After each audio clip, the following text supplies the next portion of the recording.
Welcome to today's episode. We're excited to have Chris Blann. He's the COO of PiDental. Their mission is to make a positive impact on dentistry by advancing private practice and supporting the next generation of dentists. They empower individuals across the dental field to find fulfillment and contribute meaningfully to the current evolution of the industry. They support dentists, hygienists, and all team members' unique contribution to build the future of dentistry that keeps clinicians and patients at the focus. At Positive Impact, they offer support, mentorship, and personal development driven by the culture and core values. So for those who are just joining us, we're IQ Consulting, and we specialize in helping any business scale their revenues over 12 months. If you want to learn how to take your business to the next level, make sure to stick around. And if you're interested in a free growth consultation, just drop the word growth into the DM. Chris, today we're going to explore your business model, where you are today and where you want to go, and also what's blocking you. Sound good? Yeah, absolutely. The first question I want to ask you is, how did your company start? And what was the initial problem that you set out to solve? So about 7 years ago, we were founded by Dr. Lauren and his high school friend, or junior high school, really. They grew up together, Brad Nelson, and graduated from school and dove right into buying his first practice. And 7 years later, we're at 26 practices and doing pretty well. A while back, they brought me in from other industries, but I've scaled three of the largest optical chains in the country. And we're going to do the same thing here, but keep the uniqueness of each office. What works there, and why not continue to leverage that? Absolutely. Your background is actually from the optical industry, you said? Yeah, spent about 30 years in the optical industry, and like I said, was head of operations and helped grow two of the top 10 optical chains in the country. Very cool. And I guess the operation is very similar. It's very similar, and both sides would say we're very unique. But having bridged that gap, it's all about patient care. And if you Yes, take great care of your patients, they'll come back. And that's kind absolutely. of the basic of the game. Very cool. What's been the biggest growth driver for you this past year? Our model as a DSO is obviously to try to roll up or give some exit strategies for some dentists that have are ready to sunset and do their fun part of their life. And so over the last year, we bolted on a couple of new practices, but this has been a year of tightening the belt, really fixing the financials, and I see. just looking at our missed opportunities. It's getting tougher and tougher. You have to be pretty tight to make a dental office profitable, and then you can spend more on your people and have some fun. Absolutely. If you could just point to one operational bottleneck, what would that be? This year, it was pretty evident that our front door wasn't as open as we thought it was. And that's taking in new patients or being available for our patients that need to be seen right away. So our bottleneck this year or last year was really, how do we open the front door better? Whether that's online scheduling, whether that's using AI to help with the phones and scheduling, or whether that's just general basics. I'm about the fundamentals. If we just do the Yes. basics really well, we'll have a successful business and practice. And so we went back to the phones and said, hey, can we invite people into our wonderful homes, so to speak, and take great care of them? And why not try to figure out how to open the door wider? Yeah, absolutely. I'm glad that you mentioned that you're trying to figure out how to scale and adapt your strategy to include more technology or more AI, because I think that's your solution, right? That's key. Most of the healthcare industry is gearing towards that. There's going to be more automation in the background and less human intervention, because less human intervention means that you're keeping more money into your pocket at the end of the day. Yeah, I think it's one of two things. We can lean into AI and some mechanical learning and some other things to help us. Our founders are young and they are very early adopters on that bandwagon. That's one aspect of it. Or you can throw more people at it. Human resource in the United States right now is just too expensive to do that. We can't have where maybe one time we had have a front desk of 4 or 5 people. It's really two today. The margins are Yeah. just that tight. So Yeah. maybe AI. We've had some some successes with it can help again improve the patient experience and open that front door wider for us. That's kind of what we've used it for last year. We've leaned into diagnostic AI to help our younger doctors maybe see more Mm, and not more patients, but see more clinical side of it for them. Expand their thought process. Obviously, they make the decision, but it's always nice to have something or someone challenging our thought process, so we can do absolutely. better for our patients. Yes. I hear you saying that you've actually implemented some things on the clinical side, but what about your administration side? So we had a little hiccup this year. We had an amazing RCM tool that really leveraged AI, and it was You said working beautiful. RCM, you're talking about CRM? No, I'm talking about our revenue cycle.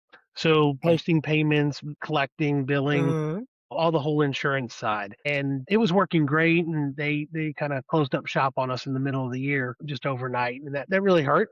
And so we're actually revetting some new places and had to go back to roll up our sleeves and put a lot of people power behind it. But that product was driving our days of AR way down. I mean, by 20-30% every couple of months. It was also reducing our load on people. We were actually catching up on. You get to a certain size, and sometimes you blink, and you're a little behind on that. And it was really digging into that 90 plus AR and driving it yes. way down. So we actually had about a 9 month span where we collected 105, 103% of our billing. So we were Mm-hmm. catching up. It was great. Yeah. No, I'm glad to hear you say that because that's what a company specializes in, the billings or the workflows that for the healthcare industry. And so I'd love to have the opportunity to talk more and give you a growth strategy if you're open to it. Sure, sure. I'm always open to learning. Nice. Also, do you have any issues with your emails and the automation of client interfacing? Client interfacing or patient interfacing with our emails and texting is a little clunky Mm-hmm. for us at the moment. Our PMS does have some limitations, and I am encouraging us to figure out how to get beyond those limitations. Yes. A little bit more of a retail background for me, Mm-hmm. and I think where we feel touches, especially CRM touches, where we you know that's too often. And my take is it's not even close to being too often. Once a month is barely enough to keep us front of mind, top of minds, and it Yeah. doesn't always have to be an ask. But yeah, so we've tried some new things to Mm-hmm. expand the capabilities, and there's some great programs out there that we've tried and leveraged.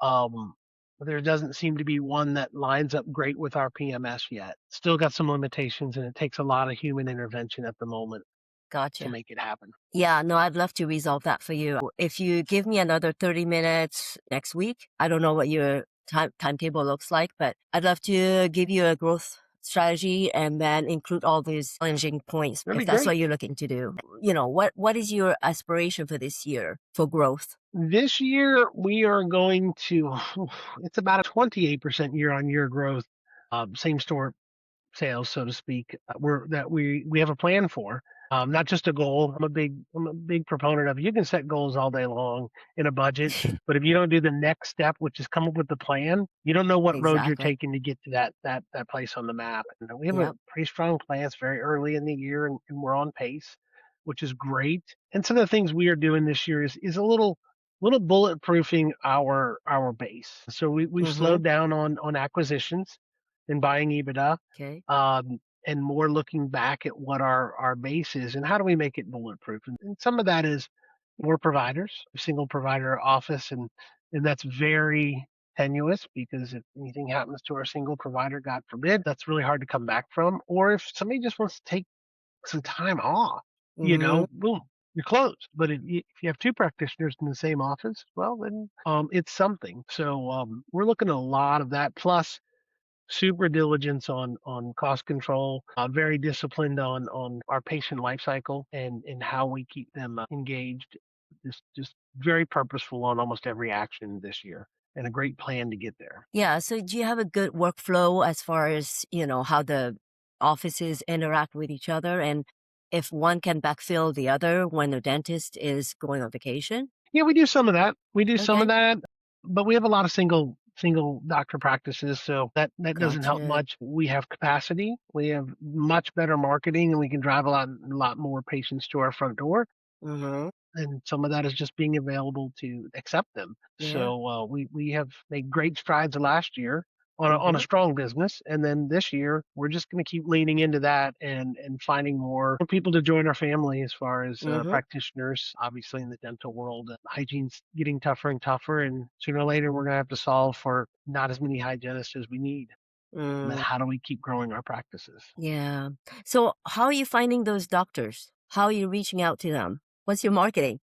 Yeah, we do a lot of meet and greets and lunches and lunch and learns at the colleges. We like to bring in young doctors and help mentor them and grow their skill set fresh out of school.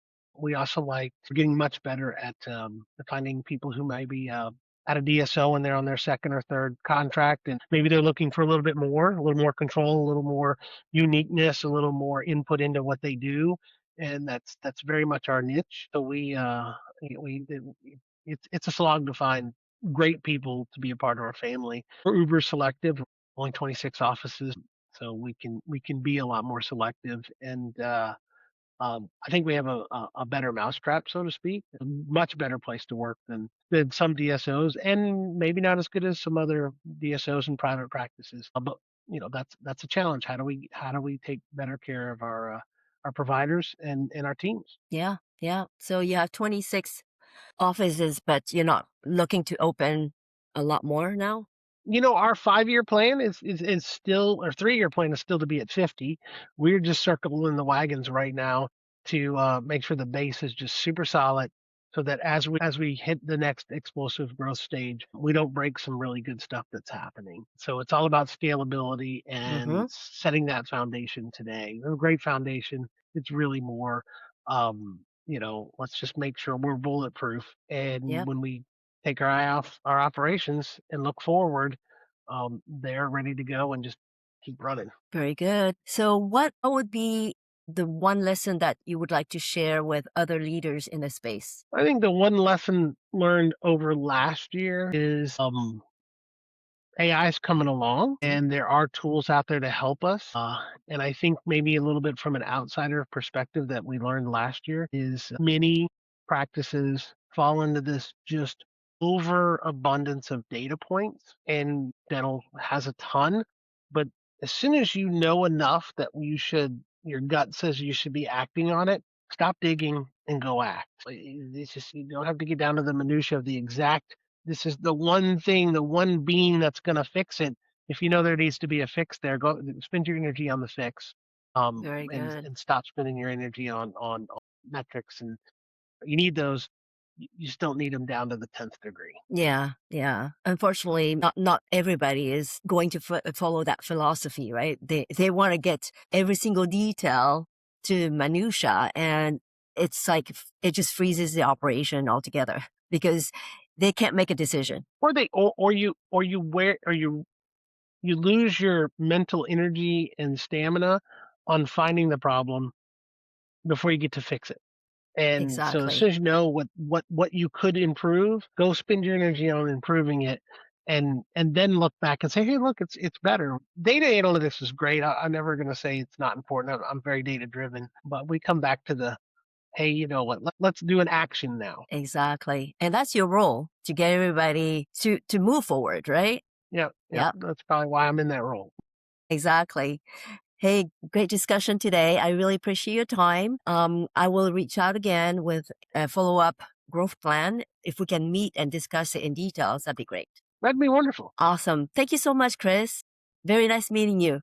Thank you, Jeannine. It was nice to meet you. Bye. Bye bye.